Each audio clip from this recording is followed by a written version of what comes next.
Namaste to everyone. Today we will study about school health. School is one of the very important phase in all the children's life.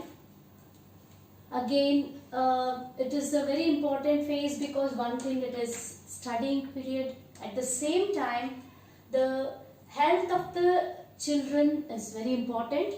It is a growing period and lot of modifications occur, and when the children enter from the family atmosphere to the school atmosphere, there are a lot of changes that are involved. It will be needing the psychological assistance also on the side of the school authorities. So for all these reasons, the health officer also need to be appointed, and like that various aspects are there in the school. So in the school health, there are different objectives.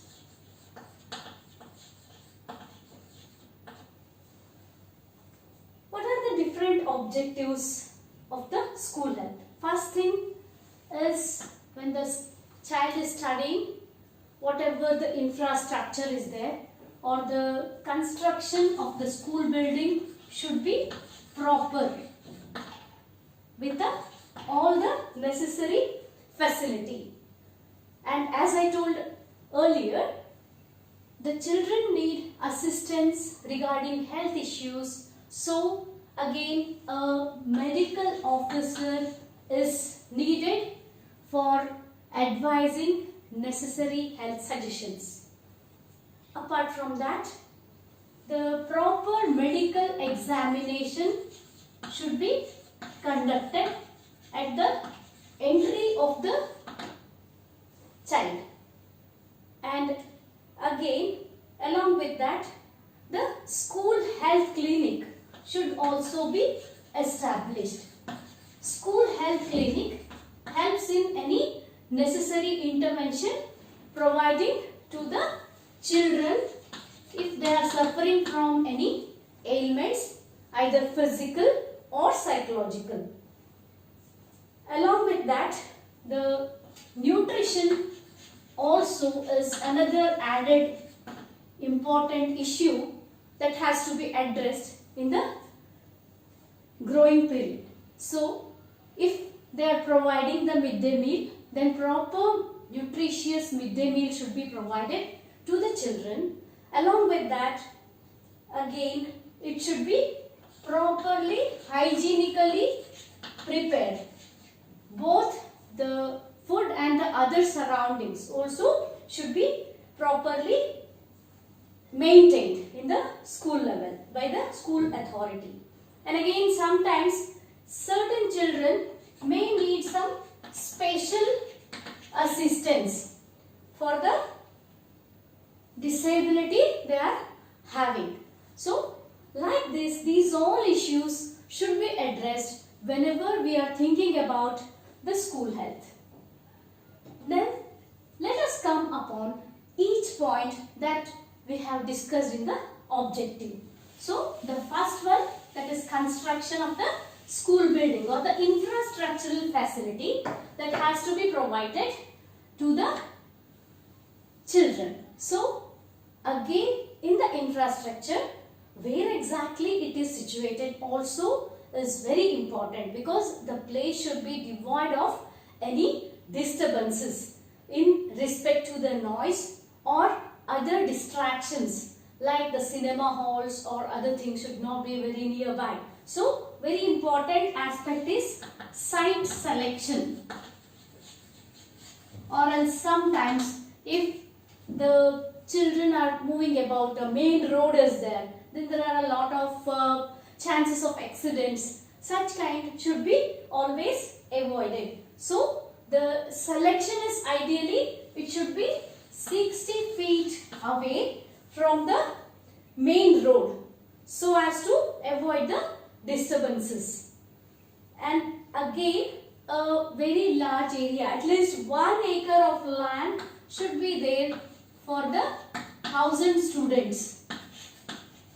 Again, this may not be ideally possible in the bigger cities, especially if the school is located in the city area. But still, even though the premise is not very big, but the infrastructure should be proper. So the first thing, that is the building. How exactly the building should be. Infrastructure of the building, that is, it should be of the pavilion type,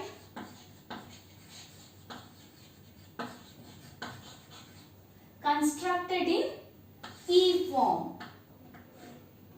It is ideal.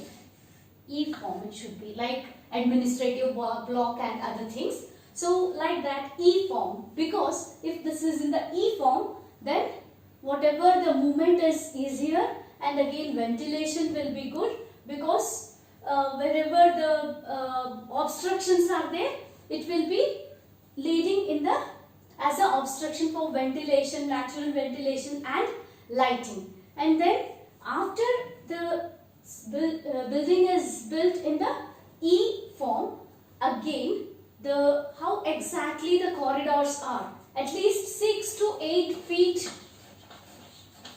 long, a wide corridor should be present, and again the children should be able to move freely in this corridor.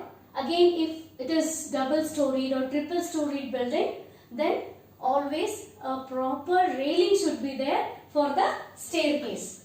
Like if staircase is there, then a proper railing or protective railing should be there. And again, as far as possible, a very small staircase should be avoided, and sometimes even the staircase will be of spiral shape. So this spiral shaped staircase should not be used. So because there are a lot of chances that sometimes the children are pushing, and then it will be leading to the unavoidable accidents. So such things has to be always avoided. And again, separate staircase should be provided for each block, so that lot of rushing of the children doesn't occur. And again, when we speak about the hygiene, there comes the proper pakka drainage, because always whenever we are thinking about a school building, then there will be toilets and other facilities. So proper pakka drainage should be there, so that whatever the waste or sewage is there, that is going out of the school in a hygienic way. And again, how much space is needed for the children? That is around 150 CFT of the space, cubic space. It should be there for each children. And in the floor area, if we think about, then 10 to 15 square feet should be the floor area.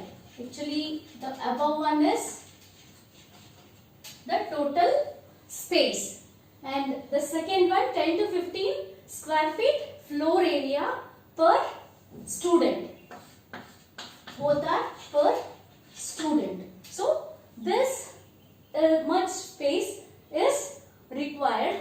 And again, how much air should be available? That is 1500 CFT of air should be, fresh air should be present. And again, the air changes should be as per the general norms, that is 6 to 8 air changes per hour should be essential. And again, height should be more, because whenever the height is more, then the ventilation is proper and one will not have the feeling of suffocation. So about 12 feet height should be there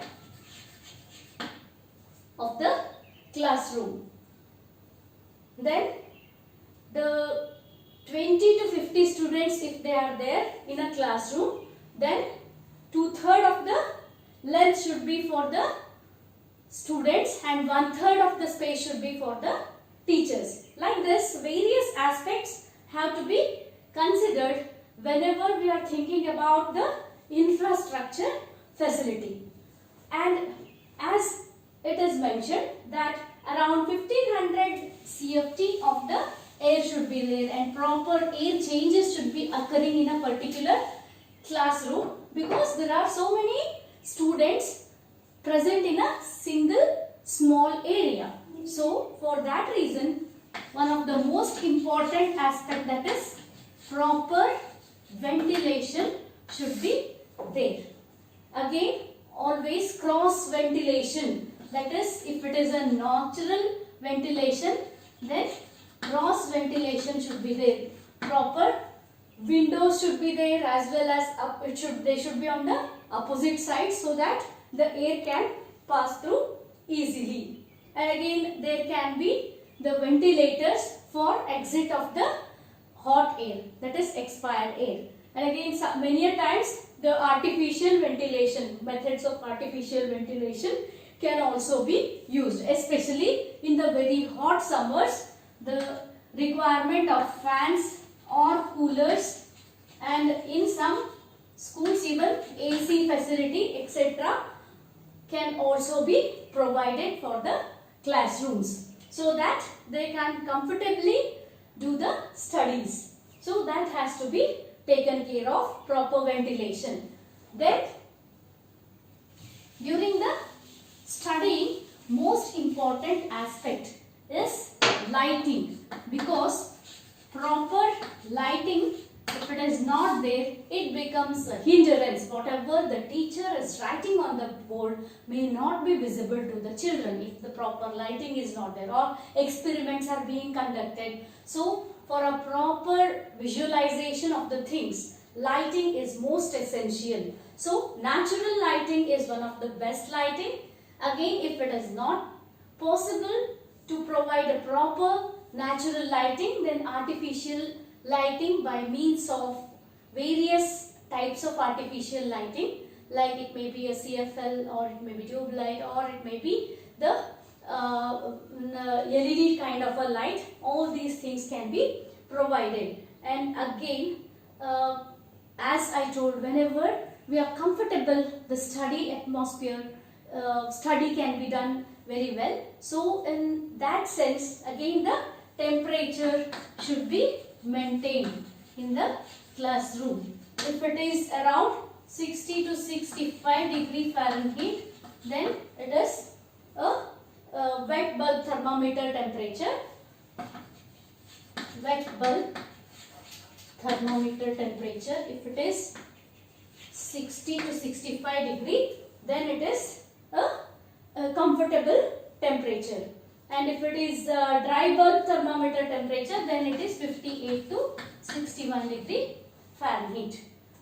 So like that, the environment where the child is studying will be influencing the study of the children.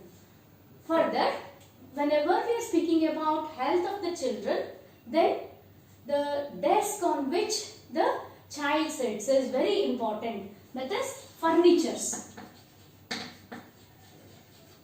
Many times the children sit on the bench, their height should be properly adjusted for the height of the children. And again, the desks are of different type. Like preferably these seats provided for the children, single seat would be the ideal one. But many times practically it is not possible.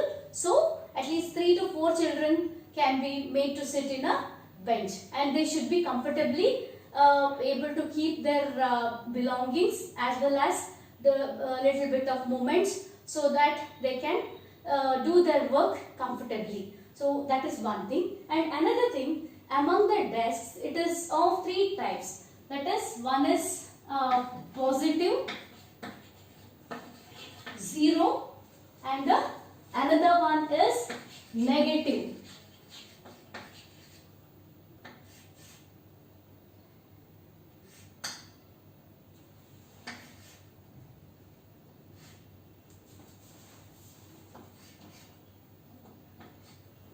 So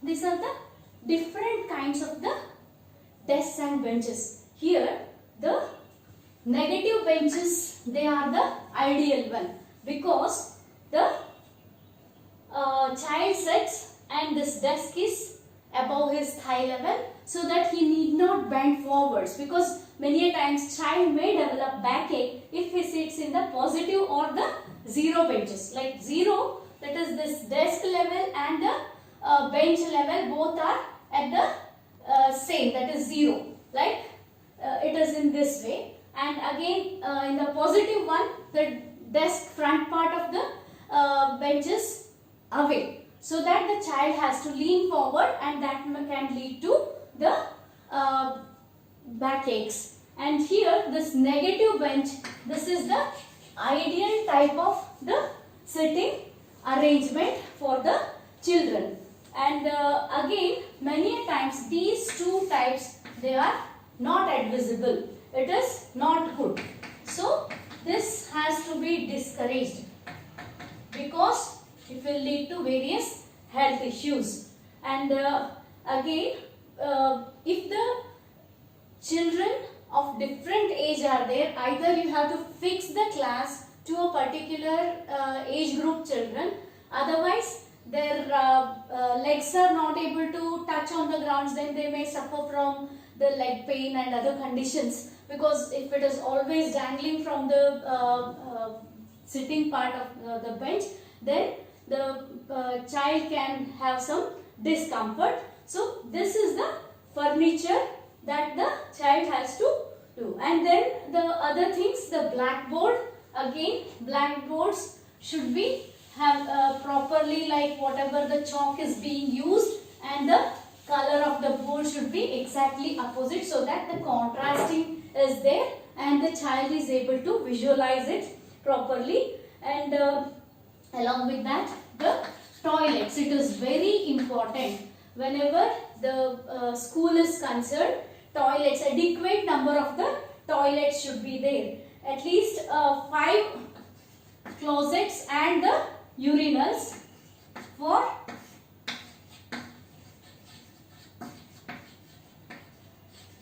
100 students. That is required. So this is highly essential. And again in the toilets, proper water supply should be there, so that the hygiene is maintained properly. And again the toilet should be cleaned periodically by the cleaning personnel.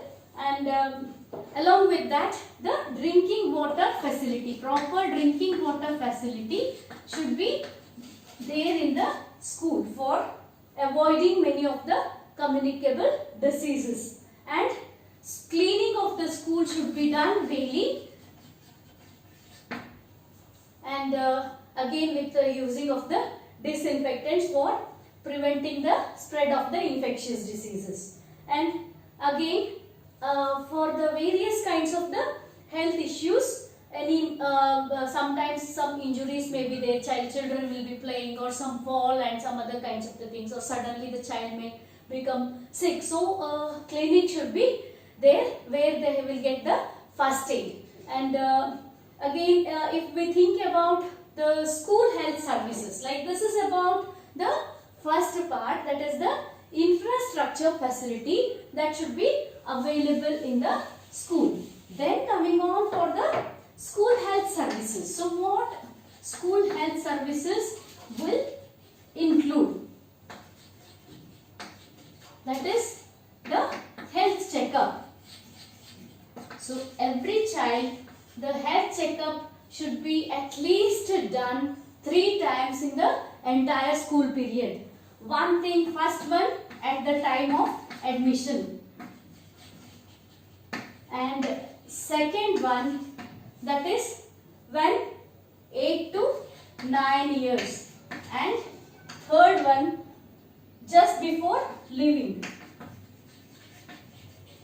So like this, 3 kinds of the at least minimum 3 checkups should be done. Again apart from that, if any children faces any physical, mental or trauma, then they have to be immediately given whatever the facility that are required at the school. And in many of the schools nowadays, even the counselors will be there. So they will be dealing with whatever the psychological issues. Sometimes the fights will be there in between the children. So that intervention is done by these psychologists that are appointed in the schools. And again, the immunization part of it should also be taken care.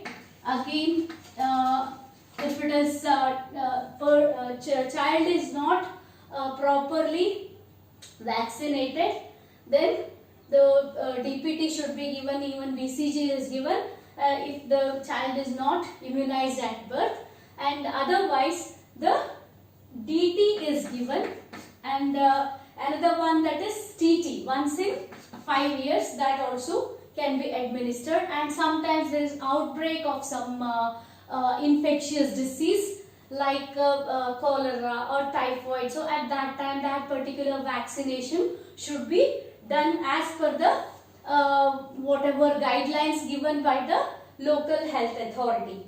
And again, the school medical officer has certain duties. That is one thing, the proper what are the duties of the school medical officer?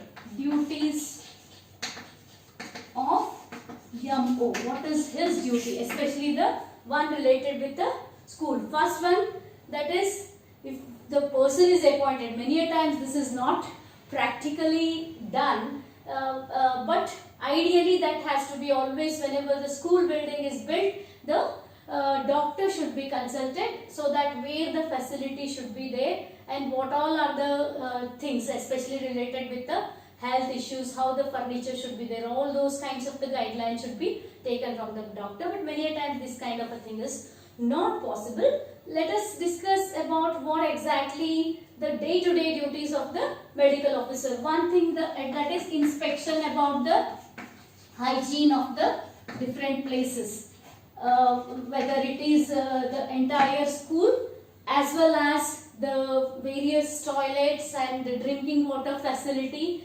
All these things should be periodically done by the medical officer. Whether the disinfection is being done, that is also is among the purview of the medical officer. So it is very important, because so many people are moving about. So there are a lot of chances that the various infectious factors that are present in the particular premises, so that has to be taken care of.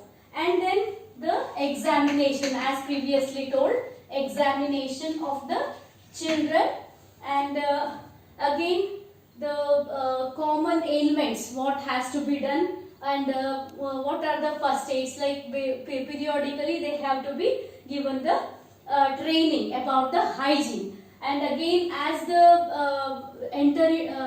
children enter into the adolescence, then they have to be given awareness about the menstrual hygiene and sexual education. Such kinds of the things also come under the responsibility of the medical officer himself. And then again, in case of any specially disabled children, then they also have to be taken care of by giving special concentration and attention to avoid any problems further. And again, many a times the children may be having some problem with the vision, so periodical eye checkups should also be done. And again, in case, they can be even referred to the ophthalmologist if required.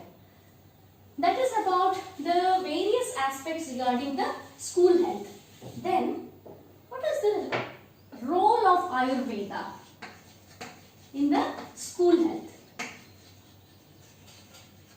It is very important, because Ayurveda, the first thing, Swasthasya Swasthya Rakshanam part is very big, and especially if certain habits are inculcated from the childhood, then we can prevent lot of non-communicable diseases that are totally ballooning up in the present era, like the diabetes mellitus, obesity or hypertension. So the Ayurvedic lifestyle that has been described in the form of Dinacharya, Rutucharya, Sadvrita, along with the yogic practices.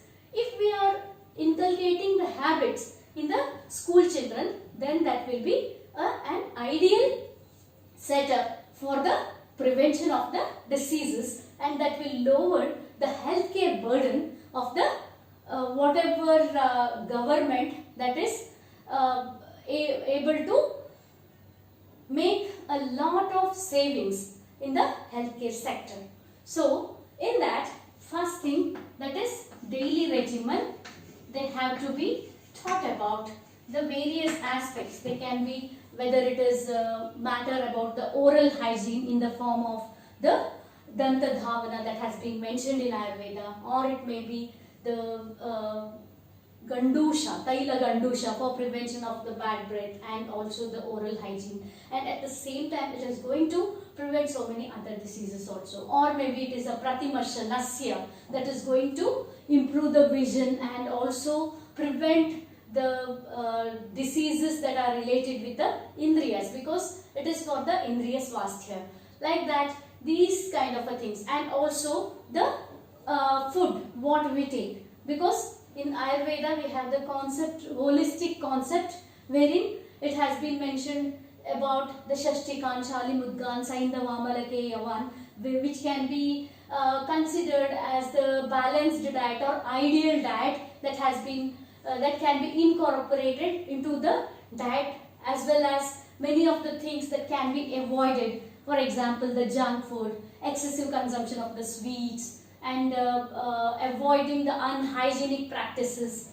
All these things can be taught to the children. And along with that, certain practices like the relaxing the tensions, the simple measures like Padabhyanga and Shirobhyanga, such kinds of the things can be. And at the same time, like many times, the teachers are not much aware about the health aspects, and in the name of the discipline, they will be doing the blunders. For example, if the child asks, I want to go for a washroom, then no, you are disturbing the class. You are not supposed to go in between the class. So strict rules regarding especially the suppression of the natural urges, whether the defecation or the urination, such kinds should be strictly avoided, and they have to be given the guidelines. And even the children should be taught that they should never suppress these natural urges, because they can lead to many of the complications in the further coming life. And again, many of the important factors in the form of Rutucharya, for example, the way they dress up during the summer, the way they have to be dressed up during the winters. Along the same time, the significance of different festivals we are celebrating, that is usually the depending on the season. For example, Sankranti that is celebrated during the January time, a lot of tila preparations are used, whether it is in the form of tilgul, or it may be in the form of gajar, or it may be in the form of ellu that is given along with the coconut, grated coconut, like that. So these all things that will be like during the winter, our body becomes very dry due to the impact of the fierce winters, and all these things that are rich in oil, if we are taking, then it will be helpful for bringing about the snigdhata in the body. So like that, there are various modifications that have to be made as per the seasons. So these things should be taught about. At the same time, the aspects about the sadvritta, ethicals. Previously, in the school syllabus itself, the moral education used to be there. Now it is, the syllabus part is reduced so much, and the morality is going down. So sadvritta that has been mentioned, wherein the importance of telling truth and not harming others, not backbiting, such kinds of the things that is very essential for mental health of the children, that also can be taught very well. Along with that, yoga is an integral part of the lifestyle of an individual that will be able to provide the physical as well as the mental health, as well as the strengthen their body, enhance the immunity, enhance the memory power.